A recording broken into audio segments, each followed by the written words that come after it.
اردو ادب کی تاریخ ابتدا سے 1857 تک.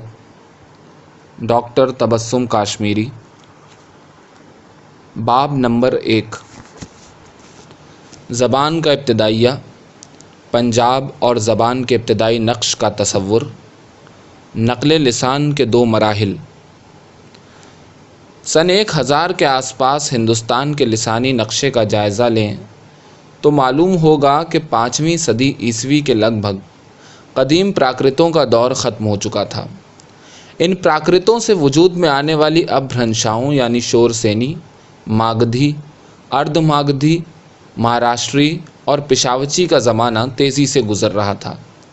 سنیتی کمار چٹرجی کے بقول شمالی ہند میں ترکی فتوحات سے عین قبل کچھ صدیوں تک مغربی اپبھرنش کا استعمال عام تھا. 10ویں سے 12ویں صدی تک بھی مغربی اپبھرنش کا ڈنکا بج رہا تھا. ادبی زبان کے ساتھ ساتھ یہ ابلاغ اور ترسیل کی زبان بھی تھی. مستقبل میں ہند آریائی زبانوں کا ایک نیا دور شروع ہونے والا تھا. اردو کے حوالے سے اس نئے دور کا آغاز پنجاب میں مسلمانوں کی نئی حکومت قائم ہونے سے شروع ہوتا ہے. اس لسانی منظر میں شمالی ہند کی سیاست میں ایک بڑی تبدیلی آتی ہے، جس سے مستقبل کا ہندوستان کئی صدیوں تک تہذیبی، فکری، تمدنی، لسانی اور سیاسی سطح پر مسلسل متاثر ہوتا رہتا ہے. ہمارا اشارہ 1021 کی طرف ہے، جب پنجاب غزنوی سلطنت کا ایک حصہ بن جاتا ہے، جس سے شمالی ہند باقاعدہ طور پر ایک نئے تہذیبی تجربے کے دور سے گزرتا ہے. یہاں عربی، فارسی اور ترکی بولنے والی سپاہ کا مرکز بن جاتا ہے. غزنی سے علماء، فضلاء، شعراء اور صناعوں کی جماعتیں لاہور میں پہنچنے لگتی ہیں. تاجروں اور سرکاری عمال کے گروہ اپنے فرائض منصبی میں مصروف ہو جاتے ہیں. سن 1021 سے فتح دلی یعنی 1193 تک پنجاب جس معاشرتی عمل سے گزرتا ہے اس کا تجزیہ دلچسپ ہے. نئے آباد کاروں کی سماجی ضروریات سے یہاں زندگی کا ایک معاشرتی اسلوب شروع ہونے لگتا ہے. اس نئے سماجی عمل کی وضاحت کرتے ہوئے عبد القادر سروری کہتے ہیں، یہ بات یاد رکھنی چاہیے کہ کوئی زبان نشو و نما کے خواہ کتنے ہی ابتدائی مرحلے میں کیوں نہ ہو، تنہا الفاظ کی حالت میں نہیں رہتی، بلکہ جملے مربوط خیال اور تصور کے اظہار کے ذریعے اس کے لیے ضروری ہوتے ہیں.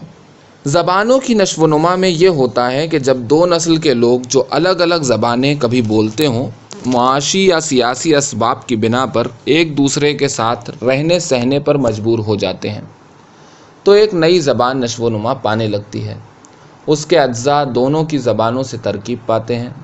یہ نہیں ہوتا کہ کسی سمجھوتے کے ذریعے سے کچھ لفظ ایک زبان کے اور کچھ لفظ دوسری زبان کے لے کر مطلب پورا کیا جائے، بلکہ الفاظ اور قواعد کے روپ میں یہ ترکیب عمل میں آتی ہے.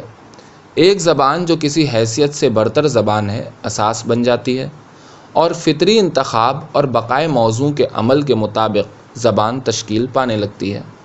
ایک اور بات یہ بھی ہوتی ہے کہ اجنبی زبان بولنے والے جب کسی نئے ملک میں بڑی تعداد میں جا کر آباد ہو جاتے ہیں تو وہ مقامی زبانوں میں سے کسی ایک زبان کو جو ان سے قریب ترین اور سہولت بخش ہوتی ہے اختیار کر لیتے ہیں. عرب جب ایران گئے تو انہوں نے یہی کیا. صوبہ فارس کی زبان کو انہوں نے اختیار کیا، جس کی وجہ سے اس زبان کا ارتقاء دوسری زبانوں کے مقابلے میں عمل میں آیا. اردو زبان کی صورت میں بھی یہی ہوا. باہر سے آنے والے اور نو آباد کار ترکوں، ایرانیوں اور عربوں نے ہندوستان کو اپنا وطن بنا لیا تھا. اکثروں نے یہیں شادی بیاہ بھی کیا تھا، اس لیے فطرتاً یہیں کی زبان ان کے گھر کی اور رفتہ رفتہ کاروباری زبان بن گئی. غزنوی عہد کے پنجاب کی زبان لاہوری یعنی پنجابی تھی، جو پورے علاقے کا ذریعہ اظہار تھی.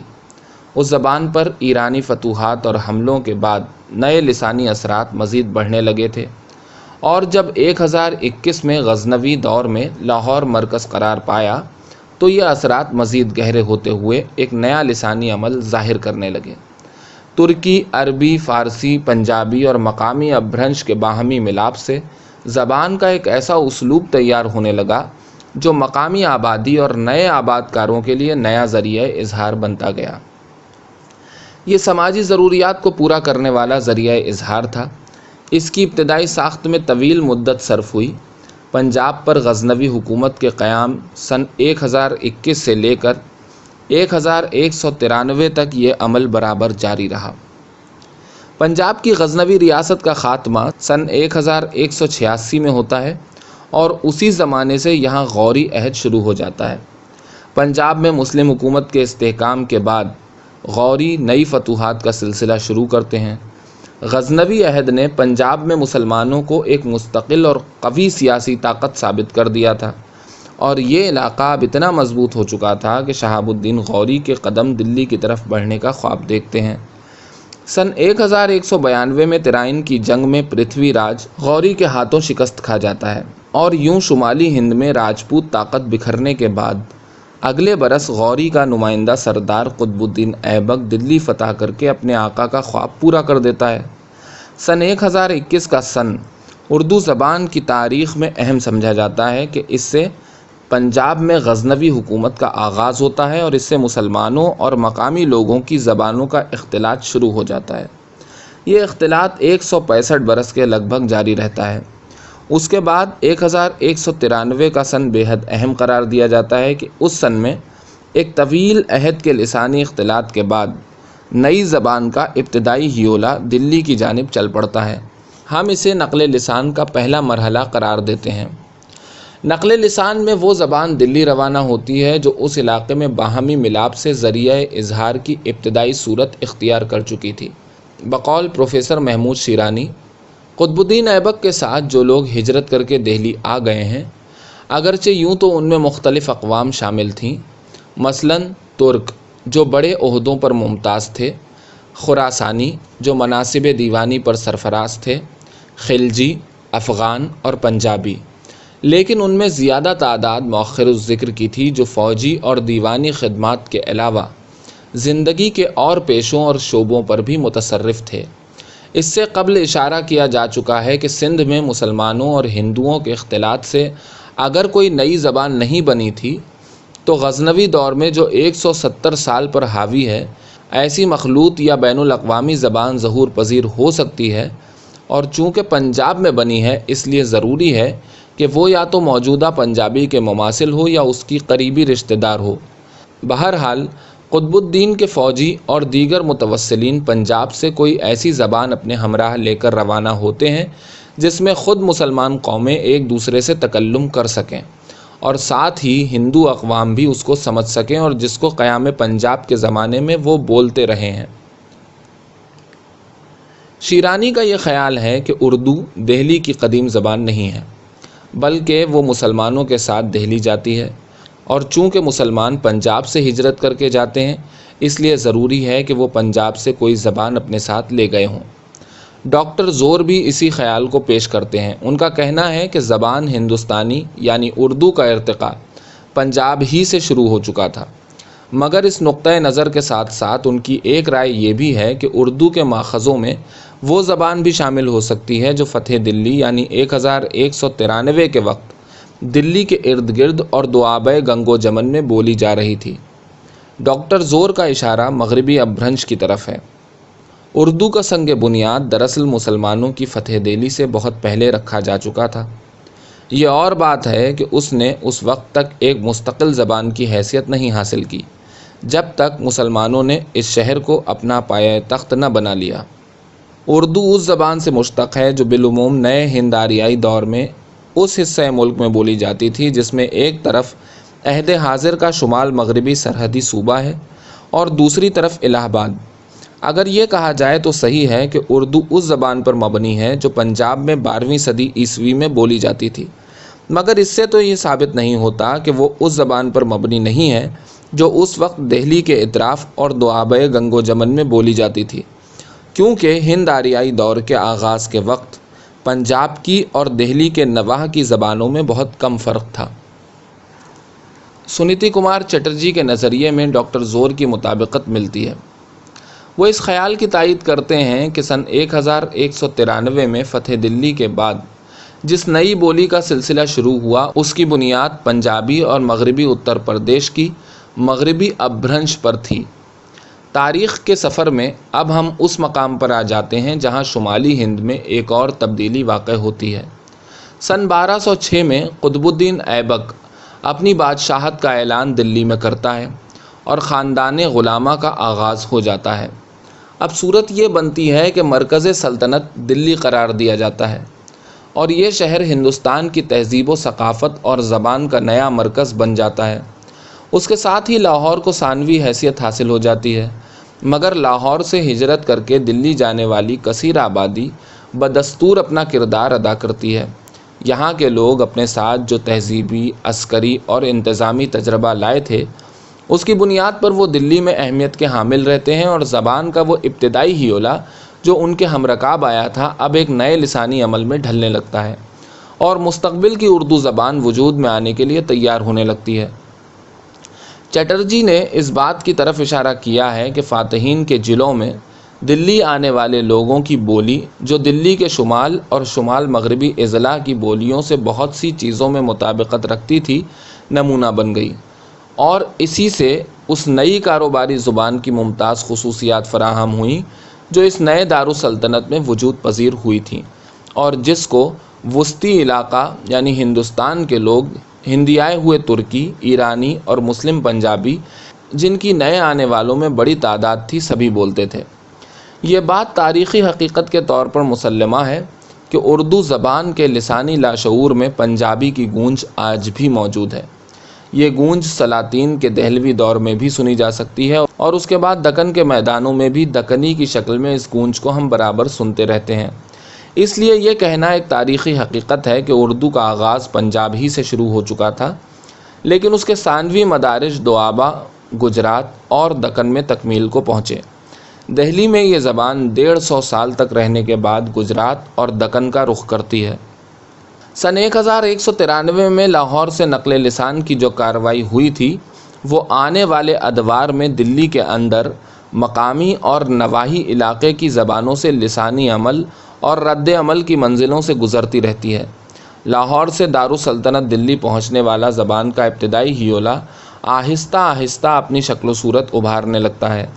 مقامی زبانوں کے قریبی اثرات سے اس کی شکل و صورت بدلنے لگتی ہے، مگر موجودہ زمانے میں یہ بتانا مشکل ہے کہ کس ٹھیک وقت سے پنجاب کی اور نواحِ دہلی کی زبان میں فرق پیدا ہونے لگا۔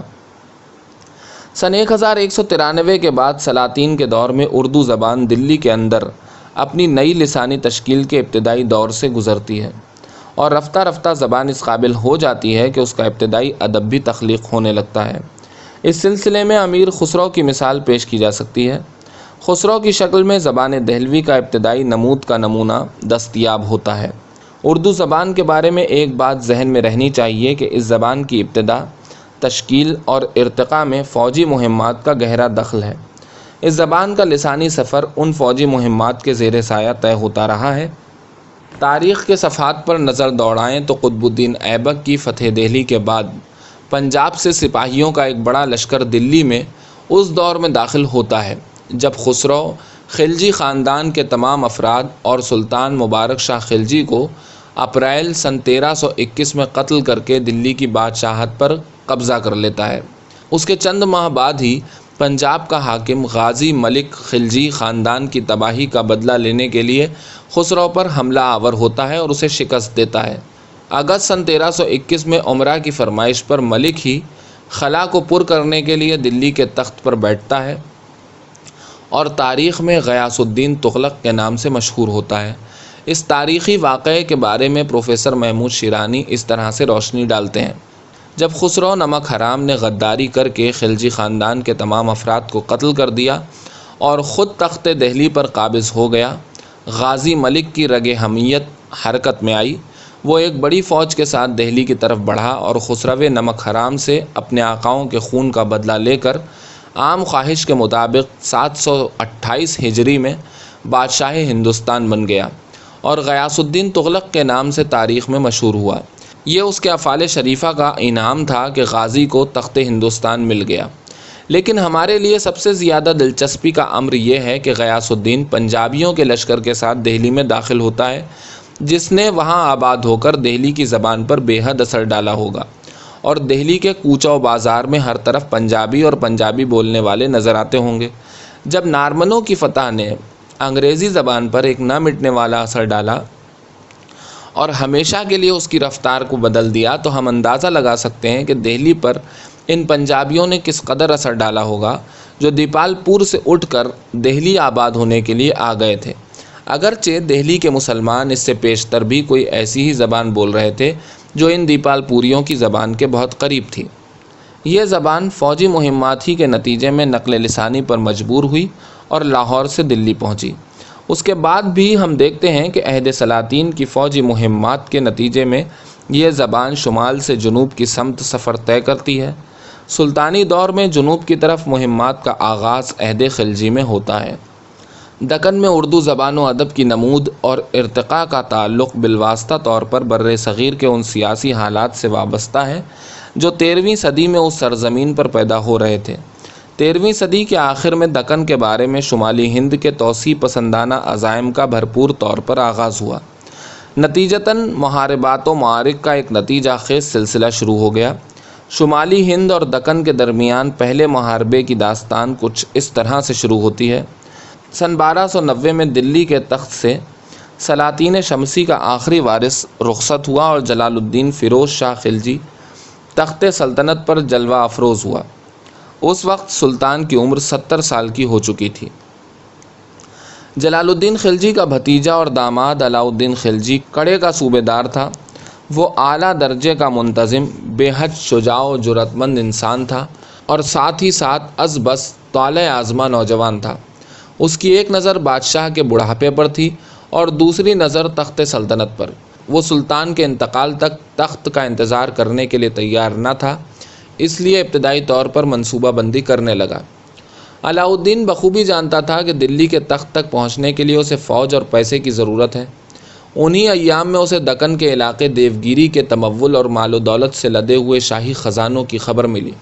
یہ وہ خزانے تھے جو صدیوں سے دیوگیری کے شاہی خاندان کی وراثت کے طور پر چلے آ رہے تھے۔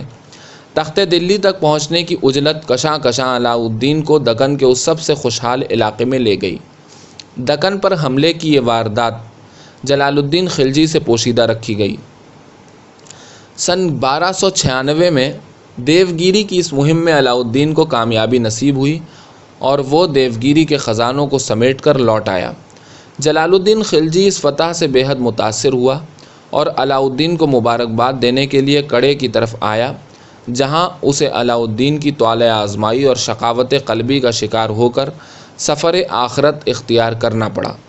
ضیاء الدین برنی دیوگیر کی دولت کا تذکرہ کرتے ہوئے لکھتے ہیں: دیوگیر سونے، چاندی، جواہرات، موتیوں اور دیگر نفیس چیزوں سے بھرا ہوا تھا۔ سلطان علاء الدین دیوگیر سے اس قدر سونا، چاندی، جواہرات، موتی، نفیس اشیاء، ریشم اور پتولا یعنی ریشم سے بنا ہوا کپڑا ساتھ لایا کہ اگرچہ اب 2 قرن سے زیادہ مدت اس کو گزر چکی ہے اور بادشاہوں کے عہد میں یہ تحویل اور تبدیلی کے موقع پر بہت زیادہ روپیہ خرچ ہوا ہے، پھر بھی ابھی تک سلطان علاء الدین کے لائے ہوئے جواہرات، موتی اور روپیہ خزانے میں موجود ہے۔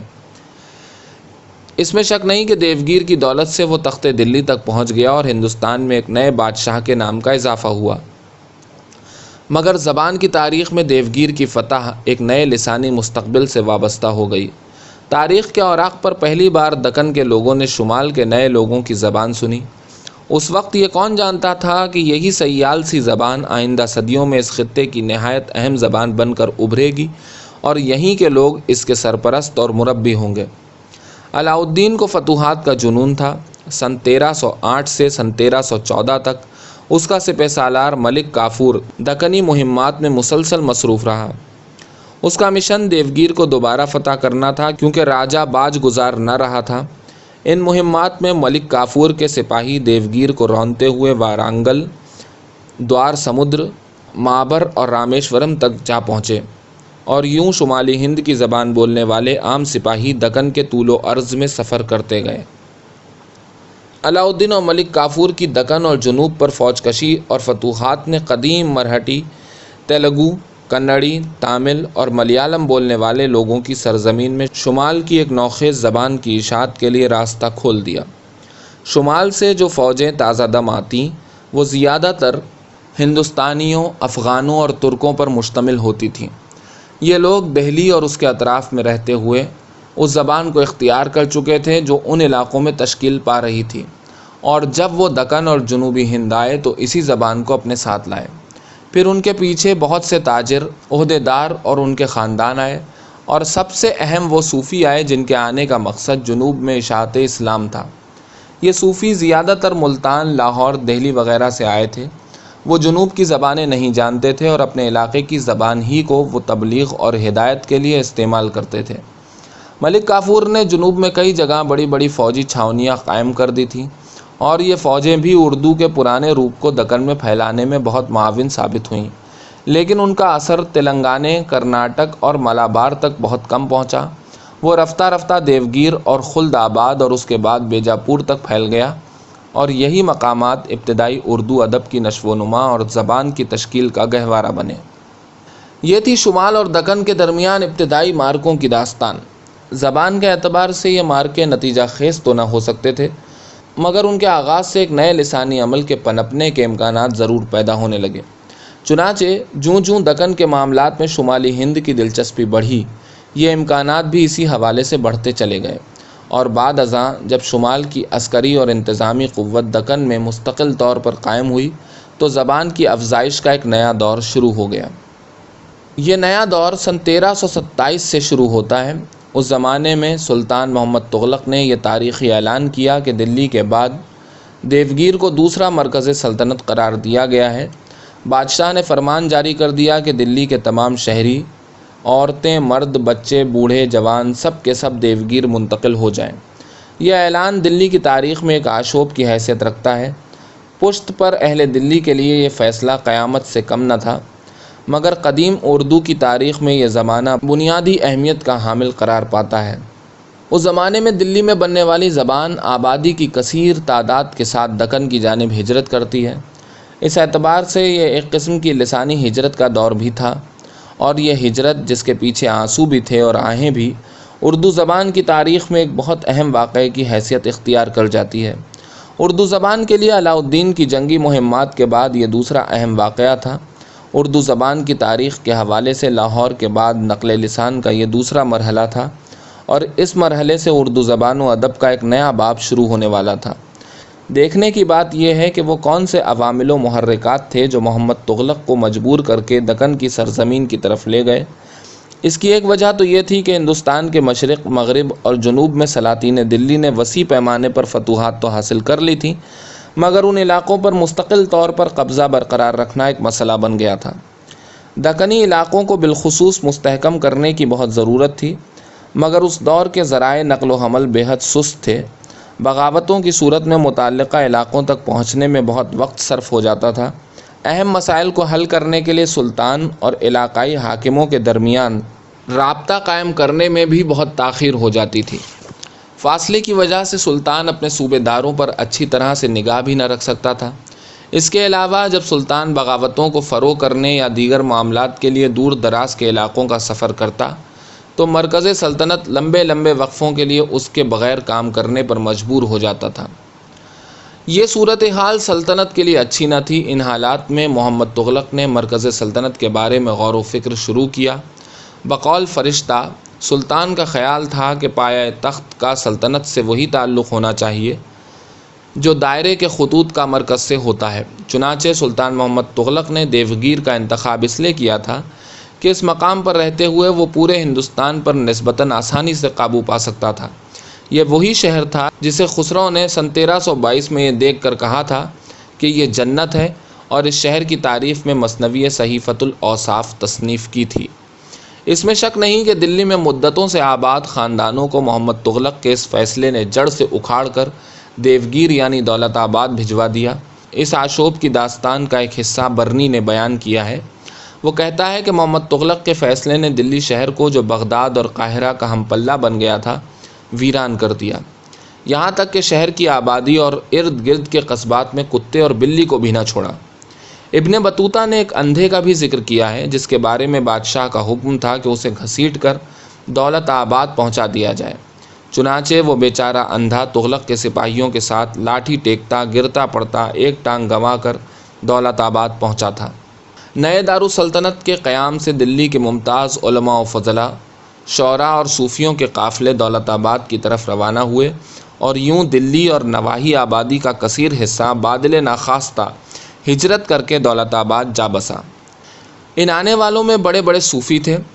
ان میں قطب دکن حضرت شاہ برہان الدین غریب تھے، سید یوسف حسینی عرف سید راجہ یعنی شاہ راجو قتال تھے جو حضرت گیسو دراز کے والد ہیں۔ ان کی حرم محترم بی بی رانی تھیں۔ مشہور فارسی شاعر اور اردو کے اولین شاعر امیر خسرو کے دوست میر حسن سجزی تھے۔ خواجہ حسین شیخ زین الدین تھے۔ یہ سب اردو بولنے والے تھے اور انہوں نے اپنے آثار بھی چھوڑے۔ حضرت برہان الدین غریب کے ساتھ ان کے مریدین اور معتقدین اور حضرت نظام المشائخ کے بہت سے مریدین کا بڑا مجمع آیا۔ مشہور ہے کہ ضحاک کی 1400 پالکیاں دولت آباد پہنچی تھیں۔ ان پالکی نشینوں کے ساتھ کتنے اور لوگ آئے ہوں گے اس کا اندازہ بتانا مشکل ہے۔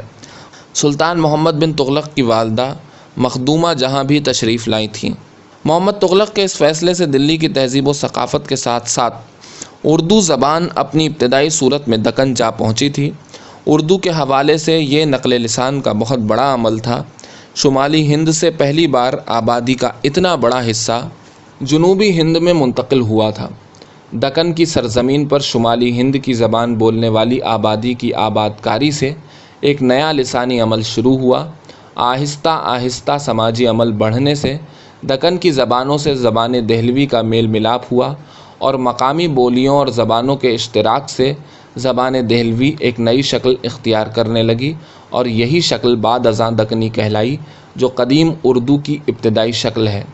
دارالسلطنت کی تبدیلی کے بعد ہندوستان کی تاریخ میں ایک اور تاریخ ساز واقعہ محمد تغلق ہی کے دور میں پیش آیا۔ یہ واقعہ امیران صدہ کی بغاوت کا تھا۔ اس بغاوت سے برآمد ہونے والے نتائج نے دکنی کی تخلیق میں نہایت اہم کردار ادا کیا تھا۔ اس واقعے کے پس منظر کو سمجھنے کے لیے 14ویں صدی کے نصف اول میں دکن کی تاریخ کا سفر طے کرنا ہوگا جس کا ذکر ہم آئندہ بہمنی دور میں کریں گے۔